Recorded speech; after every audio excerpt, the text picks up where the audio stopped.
قرآن میں بہت سی چیزیں ہیں، ارکان اسلام، نماز، روزہ، حج و زکوٰۃ، دوسری چیزیں بہت سی آپ سنتے ہیں روزانہ،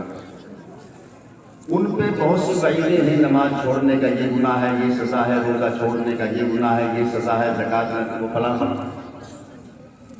لیکن یہاں پر اللہ کے نام پر، اللہ کے دین کے نام پر، اللہ کے راستے میں خرچ نہ کرنے پر جو وعید ہے بڑی سخت۔ ہاں انتم ہؤلاء تدعون لتنفقوا فی سبیل اللہ، اور جب ان کو بلایا جاتا ہے آؤ اللہ کے راستے میں خرچ کرو، فمنکم من یبخل، کنجوسی کرنے لگتے ہیں، ومن یبخل، اور جو ایسا کرتے ہیں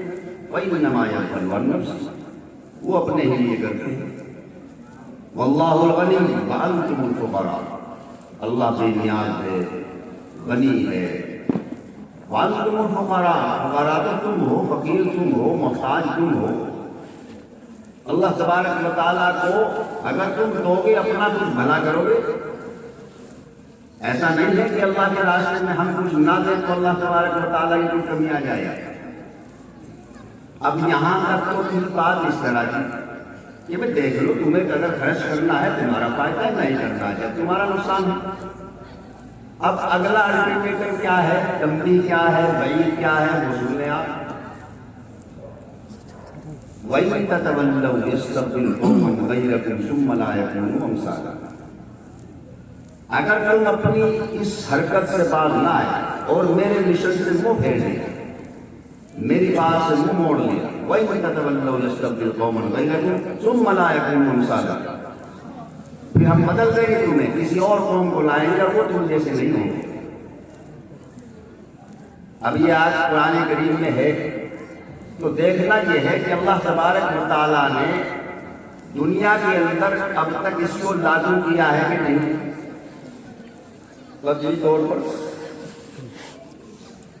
تو جس وقت یہ آیت کریمہ نازل ہو رہی ہے تو خطاب عرب کے لوگوں سے ہو رہا ہے، عربوں سے،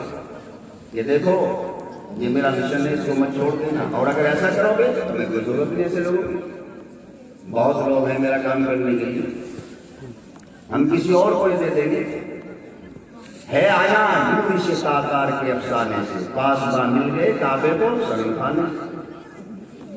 عرب کے لوگ جب اس قابل نہ رہے اور اللہ تبارک و تعالیٰ نے انہیں دیکھا کہ ہر طرح سے وہ بدعمالیاں، بدکاریاں، بدماشیاں، بدتماشیاں، اپنے قلعے، اپنے محلات، اپنا جسم، اپنے کپڑے، اپنی تمام چیزیں اپنے اوپر پورا خرچ اور دین کے نام پر خرچ کرنا چھوڑ دیا،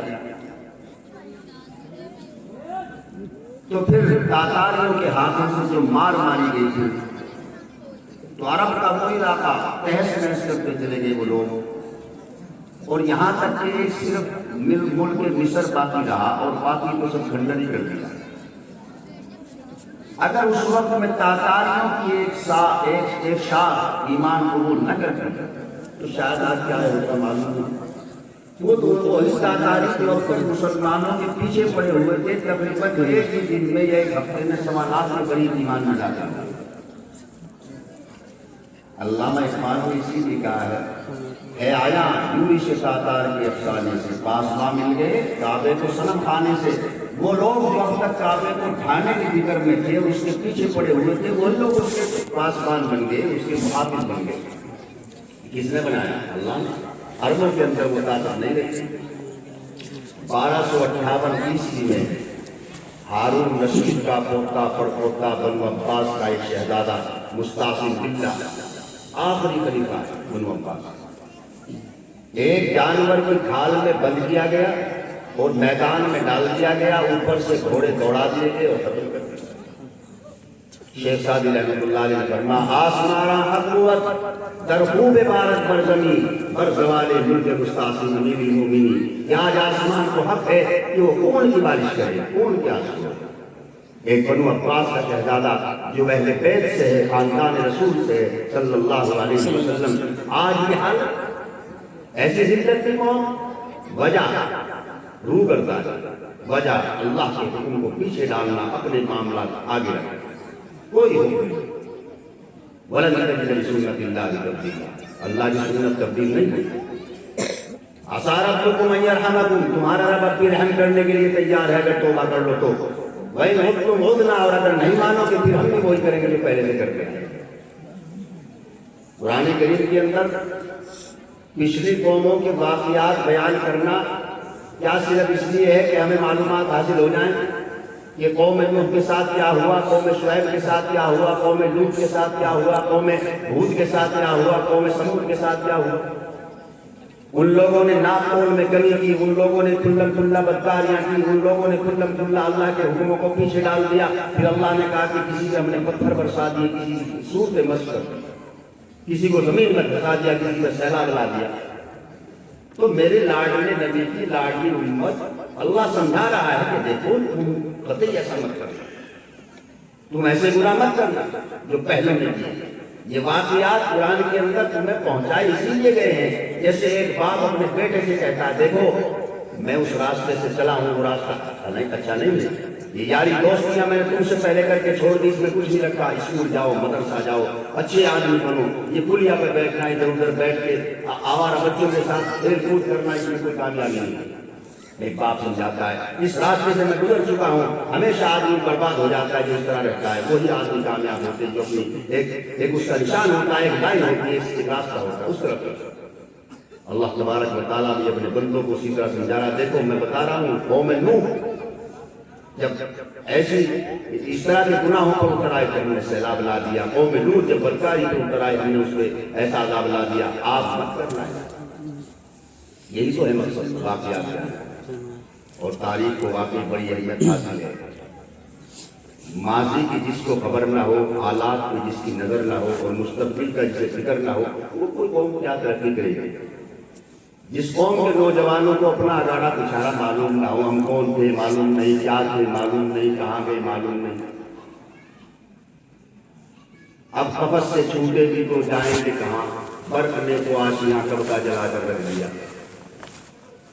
تاب پرواز نہیں، راہ چمن یاد نہیں، کہاں جائیں؟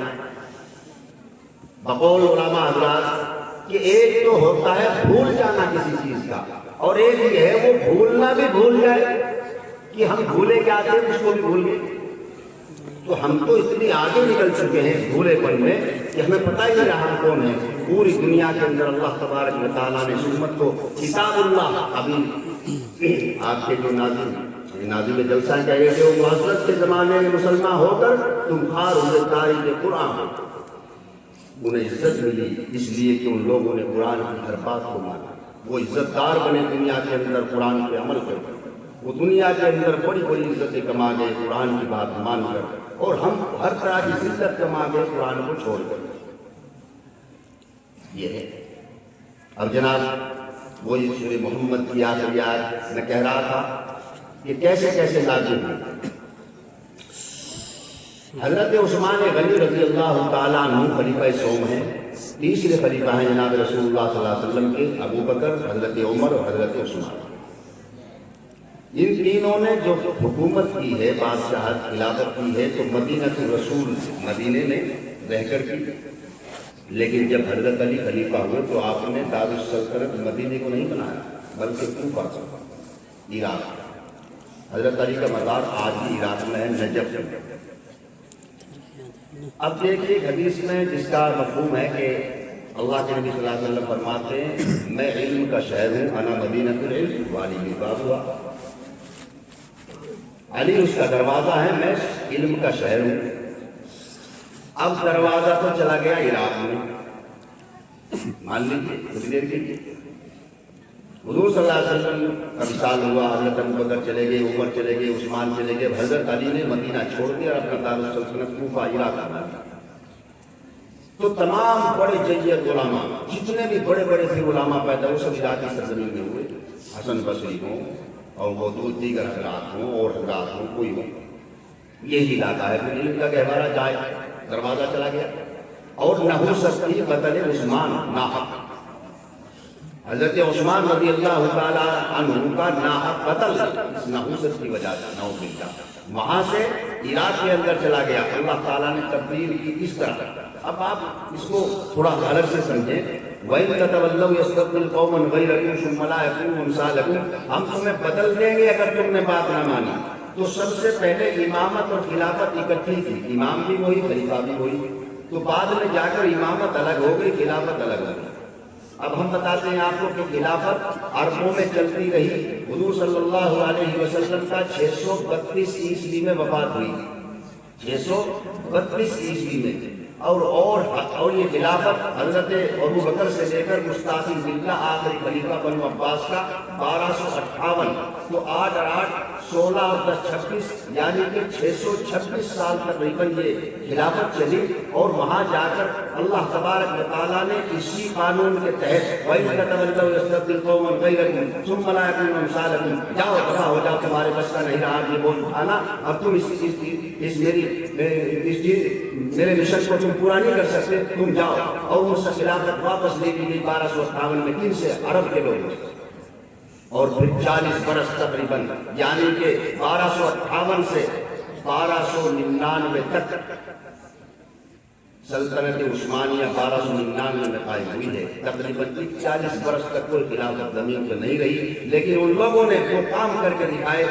ترکوں نے خلافت عثمانیہ جن لوگوں نے قائم کی، ان لوگوں نے بھی کما حق ہو حق ادا کیا جیسا کہ حق۔ اللہ نے کہا ہاں یہ ہیں وہ شیر کے بچے جو اس مشن کو اٹھا سکتے ہیں۔ علامہ اقبال کہتے ہیں کہ فطرت کے مقاصد کی کرتا ہے نگہبانی، یا بندہ صحرائی یا مرد کو حصہ، جو غلامی میں پیدا ہوتے ہیں وہ کیا کہہ سکتے ہیں۔